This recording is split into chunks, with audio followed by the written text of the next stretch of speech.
ഒരുമിച്ച് ഉറക്ക രണ്ടോ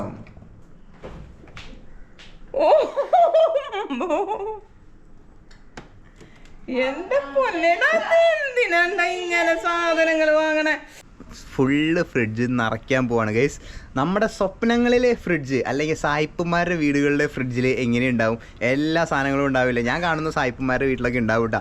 ഐസ്ക്രീമിന് ഐസ്ക്രീം, മിഠായിക്ക് മിഠായി, ഫുഡിന് ഫുഡ്. സാധനങ്ങൾ ഇതൊക്കെയാണ്. 4000 രൂപയാണ് നമുക്ക് എമൗണ്ട് വന്നത് കേട്ടോ. 4000 രൂപയ്ക്ക് ഈ സാധനങ്ങൾ മാത്രം നമ്മൾ വാങ്ങിയിട്ടുള്ളൂ. എന്നിട്ട് ഇങ്ങനത്തെ സാധനങ്ങൾ വാങ്ങണത്? നീ അപ്പടി ഡയറ്റ് നോക്കണ ആളല്ല. ഇങ്ങനത്തെ സാധനങ്ങൾ വാങ്ങിട്ട് എന്തിനാ? എങ്കിൽ ഈ നില അടയ്ക്കാം. എങ്കിൽ ഈ നില ആവശ്യമുണ്ടാ? ഐസ്ക്രീം ആവശ്യമുണ്ട്. എന്റെ പൊന്നു മോനെ, ഇതെന്തോട്ടുണ്ടാ?